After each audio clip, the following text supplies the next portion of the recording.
강력 사건의 범인들은 향후 수사 과정에서 의심받을 상황을 염두에 두고 사전에 자신의 알리바이를 만들어 놓기도 합니다.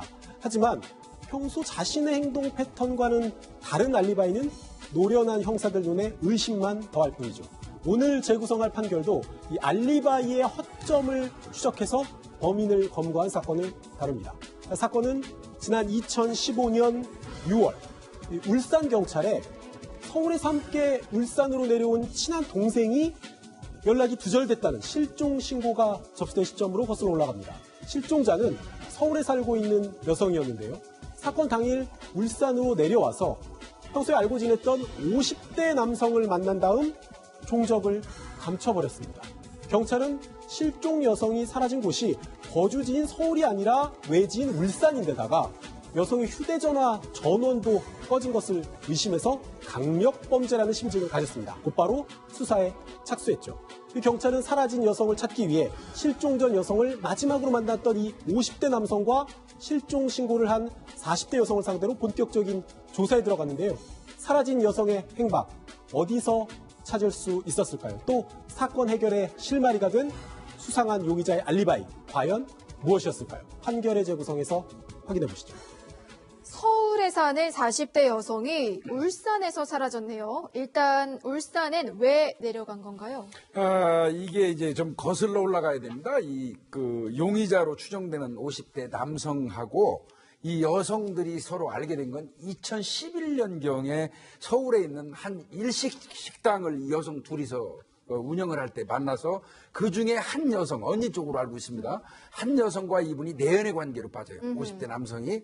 그러니까 자연스럽게 자매 비슷하지만 친자매는 아니지만 동업자예요. 네. 그러니까 한쪽이 내연 관계로 지내니까 이쪽 사람도 동생도 알게 되겠죠. 그러니까 세 사람이 아는 관계가 됐는데 아마 이 울산으로 이 사람이 공기업에 다니던 사람인데 울산 쪽으로 발령이 나면서 내려가고 한 반년 가까이는 서로 연락이 없었대요. 네. 그러다가 어느 날 이제 연락이 와가지고 울산으로 내려가게 됐는데 이 두 여성을 부를 때 하루 한 겹으로 따로따로 불렀어요. 그러니까 동생 되는 사람을 먼저 불렀는데 그 동생 되는 사람이 실종돼 버린 거고 네. 이제 그 다음 날은 이제 언니 되는 사람을 불렀었던 거죠. 예. 먼저 실종된 여성을 만나기로 했고 그 다음 날에 또 다른 40대 여성을 예. 만나기로 했고 그러면은 실종된 여성을 신고한 거는 그거는 아니 여성분입니다. 여성이요? 그 다음 날 같은 언니 쪽 때는 그 여성이 이제 연락이 메신저로 몇 번 연락하다가 딱 끊겨버리니까 이제 신고를 했던 거고요. 그 남성한테 물어봤습니다. 이 여성이 울산 가는 걸 알았기 때문에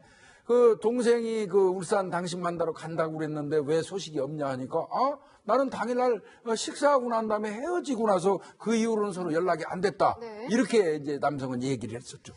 그런데 실종 신고 시점이요. 여성이 사라지고 사흘째 되던 날입니다.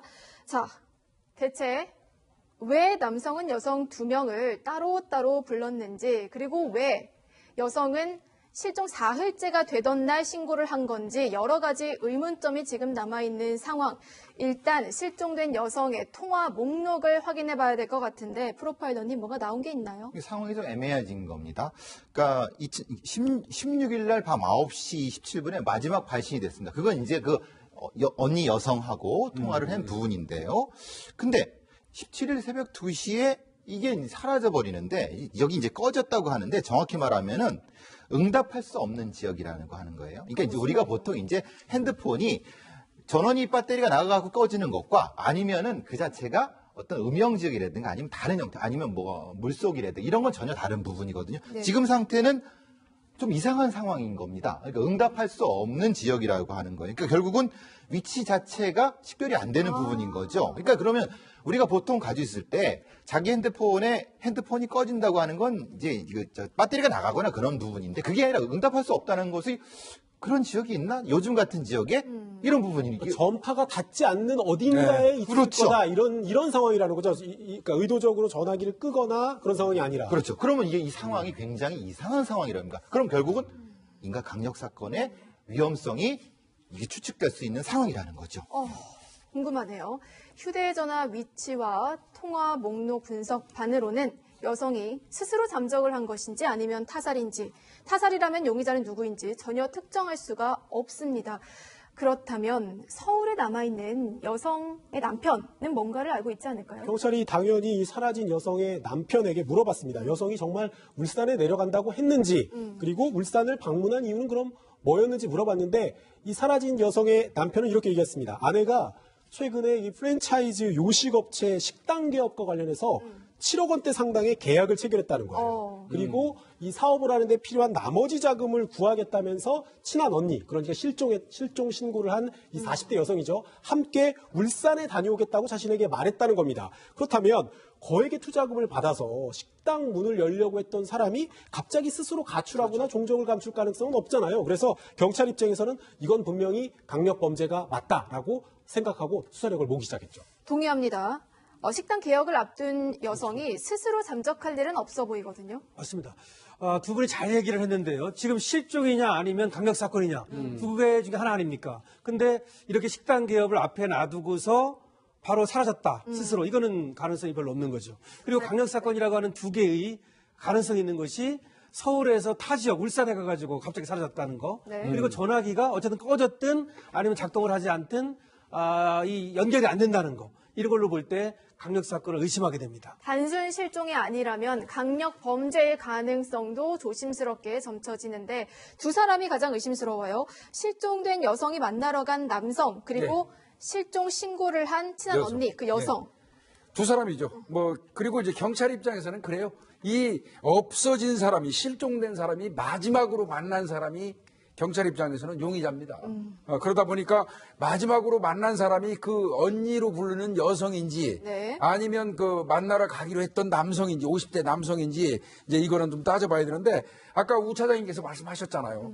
어렵게 7억의 투자를 받아가지고 사업 자금을 유치해놓고 조금 부족한 부분을 구하기 위해서 내려온 사람이 스스로 잠수 탈 일은 없지요. 그렇죠. 그거는 분명히 이상한 거고 그리고 또 실종 지역이 구태여 자신의 어떤 행동 반경이 아닌 타지에까지 가가지고 같이 동행한 사람도 있고 네. 그렇다면 그건 좀 이상하고 그리고 이제 아까 우리 배 교수님 말씀하신 것처럼요 경찰에서 휴대폰 볼 때는요 고의로 끈 거, 그 다음에 휴대폰 배터리 분리하는 거, 세 번째 아까 얘기한 게 응답적 없는 거, 응답적 없는 거를 굉장히 그 경찰에서는 조심스럽게 생각합니다. 그러니까 뭐 물이나 아니면 예. 지하나 이런 예. 데 있으면 응답할 수 그렇습니다. 없는 지역. 지하 깊숙이 있으면 또 켜져 있어도 안 터지거든요. 그건 경찰에서 굉장히 민감하거든요. 네. 이 경우도 이제 그런 상황이 처해 있었던 거고. 그래서 이거는 단순한 어떤 가출이나 실종보다는 강력 사건일 가능성이 많다고 경찰은 볼 수밖에 없었던 겁니다. 그렇군요. 자, 범인이 궁금합니다. 과연 예상했던 대로 두 사람 중 한 사람이었을까요? 여성이었을까요? 남성이었을까요? 아니면은 두 사람이 공범은 아니었을까요? 점점 더 궁금해지는데 경찰 조사에서 두 사람은 알리바이를 어떻게 됐나요? 사라진 여성을 실종 신고한 40대 여성, 그리고 사라진 여성이 만났던 50대 남성, 이 여러 쟁점들에 대해서 진술이 엇갈립니다. 대표적인 게 이 40대 여성과 50대 남성 사이에 한 3억 원 정도의 금전 거래 내역이 있었어요. 그런데 이 40대 여성은 이 3억 원 50대 남성이 투자한 돈이다. 나에게 식당을 개업하라고 투자한 돈이다. 이렇게 진술했는데요. 50대 남성의 말은 완전히 엇갈립니다. 사실은 투자금이 아니라 내연 관계를 자신의 아내에게 알리겠다고 협박을 하는 바람에 주고 싶지 않았는데 3억 원을 협박받아서 건넸다. 그런데 3억 원을 건넨 뒤에도 개업한 식당이 실패하니까 생활비 명목으로 더 돈을 요구했다. 이렇게 진술이 엇갈렸고요. 두 사람, 실종된 여성과 50대 남성이 만난 약속 장소에 대한 진술도 엇갈렸습니다. 50대 남성은 여성들이 일방적으로 어느 날 어떤 시간에 어디에서 만나자 이렇게 나에게 일방적으로 통보를 해왔다. 실종된 여성이요? 네, 통보를 해왔다고 밝혔는데 이 40대 여성에게 실종 여성이 사건 당일날 보낸 문자 메시지를 보면요.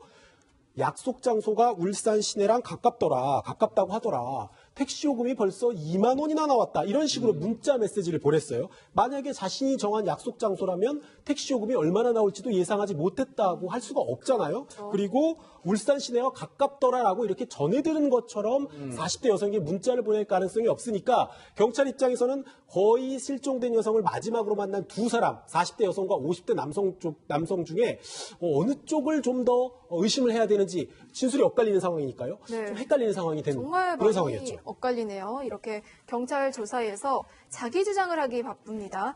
이 와중에 40대 여성이 아주 중요한 진술을 했다고요? 맞습니다. 보험과 관련된 이야기인데요. 50대 남성이 보험을 본인들 그 두 여성한테 들으라고 했다는 거예요.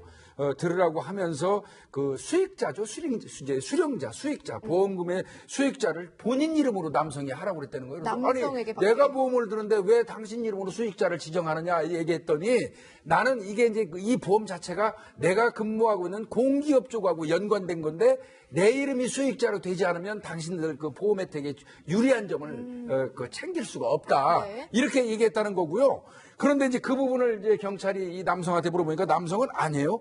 전혀 나는 그런 말을 한 적이 없고 여성들이 보험을 가입하라고 얘기하고 자기한테 그 요구해서 자기가 보험도 들어주고 했다. 이런 식으로 얘기를 했습니다. 자, 보험 얘기가 나왔습니다. 보통 강력 사건 같은 경우는 돈과 연관되어 있는 경우가 상당히 많고요. 특히나 보험금을 노린 살인이 많기 때문에 이 부분을 좀 더 명확하게 파봐야 할 것 같은데요. 자, 남성은 여성이 보험을 가입하라고 해서 어쩔 수 없이 들었다고 했고, 또 보험금도 내가 냈다라고 얘기했고, 수령자를 나로 한 것이 여성이 시켰다라고 주장하고 있습니다. 그런데 여성이 이런 남성의 주장을 완전히 반박할 수 있는 또 다른 증거를 하나 내놨다면서요. 이 40대 여성이 평소에 그 녹취를 하는 버릇이 있었습니다. 전화 통화할 때. 전화 통화할 때. 통화하면서. 보통 이제 우리가 뭐 안드로이드 폰 같은 경우는 자동으로 녹음이 될 수 있도록 하는 그런 거를 해갖고 이거는 사실 제출해버리니까 예. 결정적으로 이 남성이 거짓말을 했다는 게 바로 드러난 거죠. 어허. 말하자면은 실제로 누가 먼저 보험에 대한 얘기를 했나. 그리고 또 하나 공기업 직원이기 때문에 유리한 것이 있다는 거 그 자체가 다 거짓말이었다.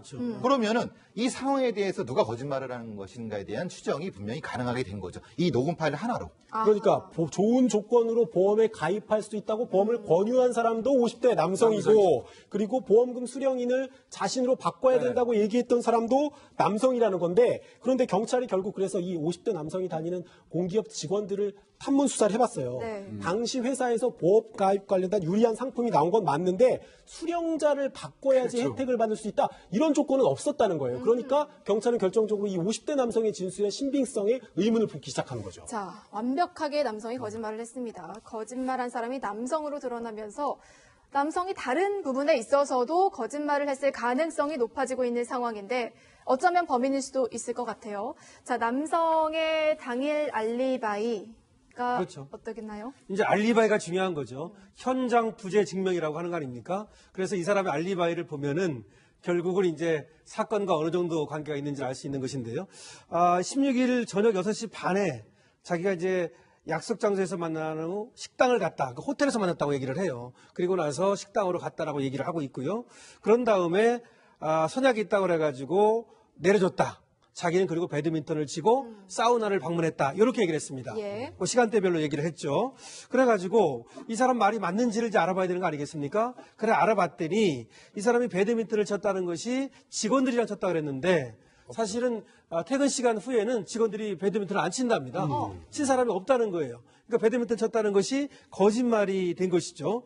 그 다음에 식당에 가지고 뭐 대게와 술을 마시고 그 다음에 또 내려줬다 이런 말을 하는데 그것도 사실은 뭐 거짓말로 지금 드러났고요. 네. 그래서 알리바이가 인정되지 않았습니다. 이 알리바이가 참 좀 흔들렸던 게 내가 택시기사에서 식당을 추천받아서 갔기 때문에 그 식당 이름이 기억이 안 난다라고 얘기를 하면서 마지막에 그 사라진 여성과 술과 음식을 먹은 식당이 기억이 안 난다라고 얘기하니까 좀 아주 강력한 알리바이가 아니었던 거죠. 가지 않은 것을 갔다고 얘기한 것으로 보이는 거죠. 그리고 배드민턴도 안 쳤는데 쳤다고 그러고 그러면 뭡니까? 그 시간에 범행을 하든지 아니면 뭔가 그 범행 이후에 흔적을 지웠다. 이렇게 볼 수 있는 거죠. 자, 당일 알리바이도 거짓말이었고 또 앞서서 보험금 수령자 변경 이유에 대해서도 거짓말을 했습니다.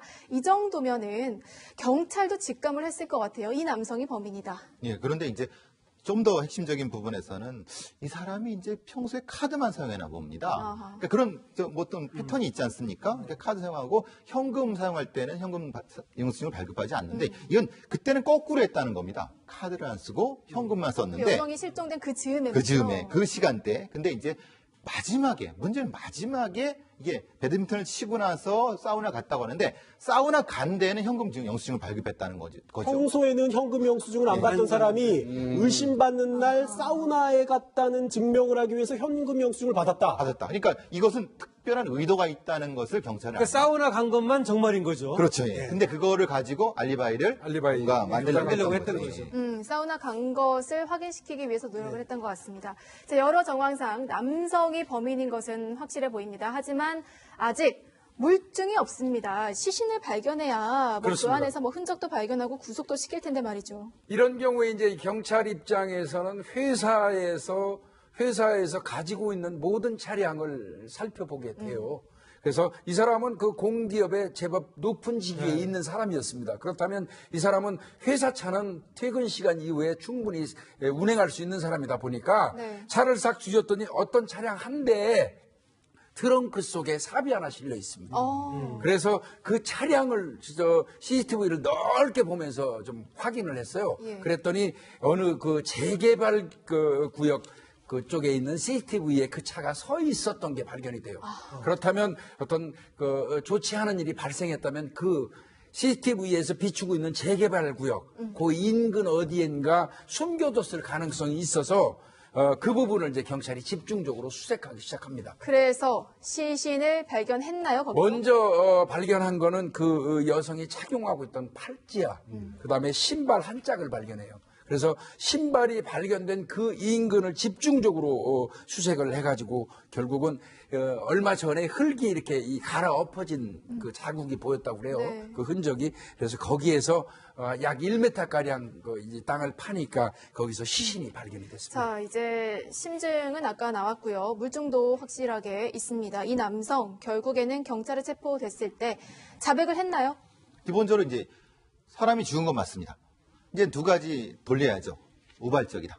그러니까 자기는 계획적으로 죽인 건 아니다라고 해서 처음에는 우발적인 범행을 주장을 했습니다. 근데 사실은 여러 가지 보험이라든가 아니면 사업 준비 여러 가지 봤을 때 사실은 그러면 계획적일 수밖에 없는 거지 않습니까? 그러니까 결국은 이제 그걸로 덜미를 잡히게 된 거죠. 그러니까 3억 원을 빌려준 부분에 대한 채무상환 압박이 돌아오는 상황에서 여성을 살해한 다음에 받은 보험금으로 숨통을 틔우려고 했던 거죠. 아니 그런데 여성 2명을 따로따로 하루 건너서 불렀잖아요. 그러면은 혹시 그 신고한 40대 여성도 살해를 하려고 했던 거예요? 그렇죠. 그렇게 된 거죠. 아, 그렇군요. 순차적으로. 예. 결국 내연녀와 내연녀 지인에게 준 투자금을 회수하기 위해서 보험금을 타내려고 살해를 했습니다. 결국 또 돈이었는데 변호사님 처벌은 어떻게 받았죠? 예, 이거 보면은 자기가 빌려준 돈을 회수하는 그런 목적으로 보험을 들게 하고 사람을 죽였다, 그죠?